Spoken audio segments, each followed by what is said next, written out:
আর আইসিসির মাঝে অবশেষে হলো সন্ধি। ঘটনা প্রবাহে এই সন্ধির নায়ক হিসেবে প্রশংসিত হচ্ছেন পিসিবি সভাপতি। শুধু সাধারণ ভক্তরাই নন, নাকভির প্রতি কৃতজ্ঞতায় গদগদ হয়েছেন খোদ বুলবুলও।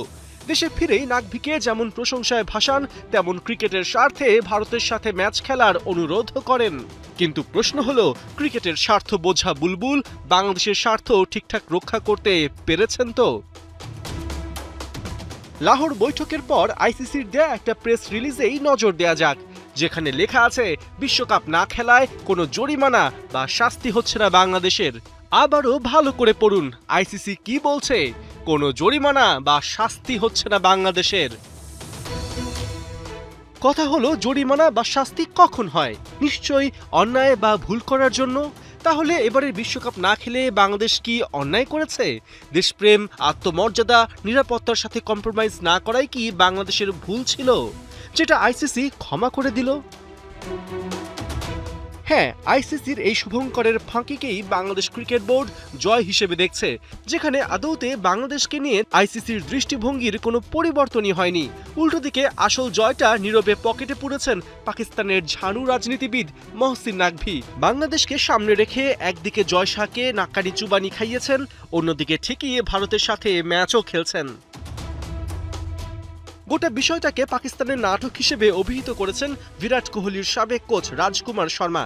জানিয়েছেন, বাংলাদেশকে সমর্থন করে তাদেরকে একপাশে ঠেলে দিয়েছিল পিসিবি, এবং যখন তারা বুঝতে পেরেছে যে ভারতের বিরুদ্ধে না খেললে ক্ষতির মুখে পড়বে, তখন ইউটার্ন নিয়েছে। পাকিস্তানের কাছ থেকে এই ধরনের জিনিসই আশা করা যায়। এদিকে বিশ্বকাপে ভারত পাকিস্তান ম্যাচ হওয়াকে সব পক্ষের জন্য উইন উইন সিচুয়েশন হিসেবে দেখছেন বিসিসিআই সহসভাপতি রাজীব শুক্লা। লাহোর বৈঠকে বাংলাদেশকেও যে কিছু দেয়া হয়েছে সেটাও গণমাধ্যমকে জানিয়েছেন। অবশ্য ক্রিকেটকে রাজনীতির বাইরে রাখার জন্য সবাইকে অনুরোধ জানিয়েছেন সৌরভ গাঙ্গুলি। পাশাপাশি এটাও মনে করিয়ে দিয়েছেন, সাম্প্রতিক সময়ে শক্তির বিচারে ভারতের তুলনায় পাকিস্তান অনেক পিছিয়ে।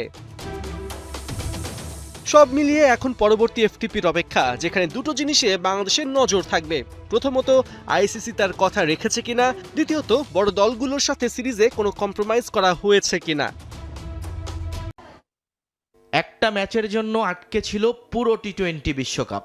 আসর শুরুর 3 দিন হয়ে গেলেও এখন পর্যন্ত কোন ম্যাচে কে কত রান করেছে, কে কয়টা উইকেট পেয়েছে, কারা জিতেছে বা হেরেছে, সেসব নিয়ে কোনো আগ্রহই দেখা যায়নি নেটিজেনদের মাঝে। যতটা আগ্রহ ছিল ভারত পাকিস্তান ম্যাচ হবে কিনা তা নিয়ে।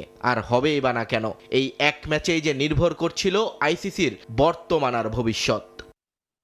একটা ভারত পাকিস্তান ম্যাচের বর্তমান বাজার মূল্য 6,000 কোটি টাকার চেয়েও বেশি। আইসিসির বার্ষিক আয়, সদস্য দেশগুলোর বার্ষিক অনুদান, সবকিছুই নির্ভর করে এই একটা ম্যাচের উপর। তাই তো শত প্রতিকূলতা থাকার পরও আইসিসি এবং এসিসি ইভেন্টে এই ম্যাচ আয়োজনে প্রাণান্তকর চেষ্টা ক্রিকেট কর্তাদের।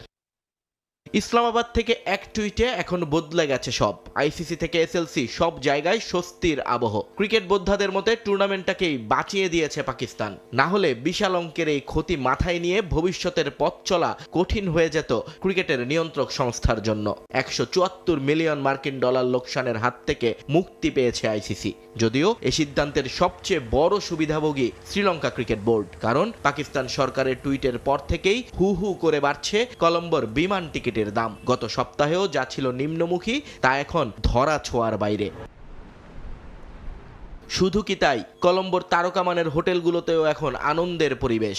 বিশ্বকাপ উপলক্ষে পর্যটন খাতে বিপুল বিনিয়োগ হলেও ক্ষতির সংখ্যায় দিন কাটাচ্ছিলেন তারা। কিন্তু এখন ভারত পাকিস্তান ম্যাচকে কেন্দ্র করে আবারও জমে উঠতে শুরু করেছে সবকিছু। প্রায় প্রতিটা হোটেলেই এখন হাউসফুল বোর্ড ঝোলার অপেক্ষা। অর্থনীতি আর কূটনীতির এই মারপ্যাচে অবশ্য দিন শেষে জয়ী হলো ক্রিকেট। আইসিসির সাশ্রয়, কলম্বোর বাণিজ্যিক লাভ আর সমর্থকদের উত্তেজনা, সব মিলিয়ে মাঠের লড়াইয়ের আগেই মাঠের বাইরের হিসেবে বড় জয় দেখছেন আয়োজকরা।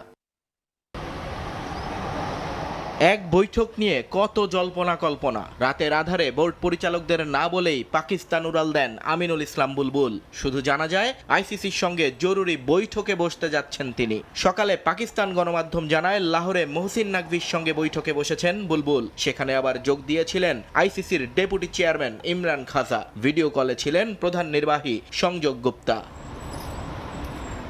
হাই ভোল্টেজে এই বৈঠক চলে 4 ঘন্টা। তারপর কেউ কিছু না বলে চলে যান যার যার দেশে। বুলবুল চলে আসেন বাংলাদেশে। কিন্তু মিটিং নিয়ে শুরু হয় নানা গুঞ্জন। ভারত থেকে খবর আসে আইসিসি সব প্রস্তাব ফিরিয়ে দিয়েছে পাকিস্তানের। লাহোর ইসলামাবাদ থেকে জানানো হয় সব দাবি মেনে নিচ্ছে আইসিসি। এই যখন অবস্থা তখনই নিজেদের ওয়েবসাইটে প্রেস রিলিজ দেয় ক্রিকেটের নিয়ন্ত্রক সংস্থা। প্রেস রিলিজে দেখা গেল জয় জয়কার বাংলাদেশের। বিসিবির প্রায় সবগুলো দাবি মেনে নেয়ার কথা জানালো আইসিসি। বিশ্বকাপে অংশ না নিলেও আইসিসি থেকে বাংলাদেশ ক্রিকেট বোর্ডের উপর কোনো ধরনের নিষেধাজ্ঞা দেয়া হবে না বলে জানিয়েছে ক্রিকেট কর্তারা। বরং বাংলাদেশের দাবি মেনে বিশ্বকাপে অংশগ্রহণের পূর্ণ ফি দেয়া হবে বিসিবিকে, যা টাইগার ক্রিকেটারদের জন্য বড় সুখবর। এছাড়া 2031 সালের ওয়ানডে বিশ্বকাপের আগে বাংলাদেশকে আরও একটা আইসিসি ইভেন্ট আয়োজনের সুযোগ করে দেবে ক্রিকেটের নিয়ন্ত্রক সংস্থা। এমনকি ক্রিকেটের বৃহত্তর বাজার এবং দীর্ঘমেয়াদী বিনিয়োগের ক্ষেত্রে বাংলাদেশের সঙ্গে সুসম্পর্ক বজায় রাখারও অঙ্গীকার করেছে আইসিসি। এদিকে আইসিসির প্রেস রিলিজের পরপরই টুইট আসে পাকিস্তান থেকে। বলা হয় আইসিসির সঙ্গে পিসিবি এবং বিসিবির সফল বৈঠকের পর মহসিন নাকভি বিস্তারিত জানিয়েছেন প্রধানমন্ত্রী শাহবাজ শরীফকে। এর মধ্যেই পিসিবিকে ভারত ম্যাচ খেলতে অনুরোধ করেন আমিনুল ইসলাম বুলবুল, আর শাহবাজ শরীফকে ফোন করেন শ্রীলঙ্কার প্রেসিডেন্ট। তাই সব দিক বিবেচনা করে পাকিস্তান দলকে ভারত ম্যাচ খেলার অনুমতি দিল দেশটির সরকার। বাংলাদেশকে বিশ্বকাপ থেকে বাদ দেওয়ার জোরবার আইসিসির। বাংলাদেশ নেই, তবুও যেন সবখানেই আছে লাল সবুজ। জরুরি মিটিং ডেকেছে ক্রিকেটের সর্বোচ্চ নিয়ন্ত্রক সংস্থা। সেখানে পিসিবির সাথে আছে বিসিবি ও বৈঠকে অংশ নিতে বিসিবি সভাপতি আমিনুল ইসলাম বুলবুল এখন লাহোর। আইসিসি বিসিসিআই এর আধিপত্যের বলি হয়ে প্রথমবার বাংলাদেশ বাদ পড়েছে টি-20 বিশ্বকাপ থেকে। তার জেরে পাকিস্তান ভারতের বিপক্ষে ম্যাচটা করেছে বয়কট। ক্রিকেট দুনিয়ার সবচেয়ে রোমাঞ্চকর ম্যাচটা মাঠে না গড়ালে দীর্ঘমেয়াদী ক্ষতির মুখে পড়বে ক্রিকেটের ইকোসিস্টেম। সেই সমস্যা সমাধানে লাহোরে জরুরি বৈঠক ডেকেছে আইসিসি, যেখানে পিসিবি ছাড়াও উপস্থিত থাকবে বিসিবি। মিটিং শেষে বিকেলেই ঢাকা ফিরবেন আমিনুল বুলবুল। এর আগে জানা যায় বিশ্বকাপের ওপেনিং ডেতে আইসিসির সিইও সঞ্জয় গুপ্তা কলম্বোয় উপস্থিত ছিলেন, যেখানে আইসিসি ও পিসিবির মধ্যে আলোচনা শুরু হয় বলেও জানায় সংবাদ মাধ্যমগুলো।